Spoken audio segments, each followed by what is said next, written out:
الاعلامي محمد شردي طلع وقال ان وجدي غنيم قال ان قناه السويس اصغر من طشت امه. طب ما احنا عاوزين بس نعرف طشت امه ده كان قد ايه يعني؟ معقول طشت امه كبير كده؟ امال الافتتاح اللي افتتحوه ده ازاي؟ هو ادرى.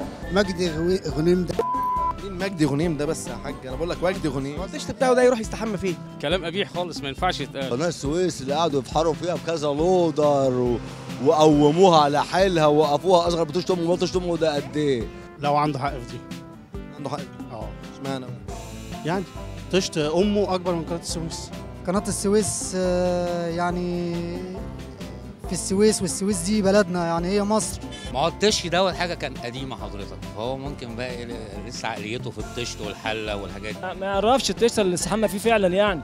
هو كل واحد وطشت امه بقى، انا بقالي طشت امه دي كلمه مش لطيفه يعني، مش ولا هي لطيفه ولا هي ظريفه ولا ينطبق عليها اي عقل. ينطبق ايه؟ عليها اي عقل. مجدي غنيم ده يعني شغال ايه يعني، او سلطته ايه في البلد؟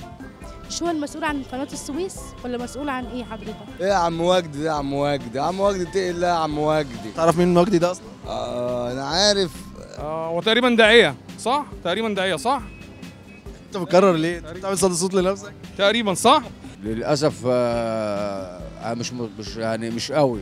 هو ما يعرفش وجدي غريب. اي واحد يقول، اي واحد مصري، اي واحد بيقول لا اله الا الله، اي واحد محمد رسول الله. بتاع الشرايط. شرايط بس، شرايط مع الرصفه. دول ناس اصلا يعني بص لا تعليق. موتوا بغيظكم. افتح يا مصر، افتح يا مصر، افتح يا مصر، افتح يا مصر. علقت ولا ايه؟ ماشي. قناه كام؟ احنا قناه كام؟ احنا قناه تانية الاسرائيليه. صون طيب الاول؟ وحضرتك طيب. انت عارف قناه تانية اسرائيليه ولا لا؟ احنا بقى قناه تانية اسرائيليه. ماشي. ما عندكش عندنا مشكله صح؟ مفيش مشكله. يا راجل كده يعني. طيب اصل مفيش قناه تانية اسرائيليه طبعا. ايه؟ وفي قناه تانية اسرائيليه على دي. والله مش عندك قناه تانية اسرائيليه في مصر؟ في بس يعني ما بتجيبهاش قوي يعني. مصر الاولى ولا بتاع، مفيش اصلا يا عم.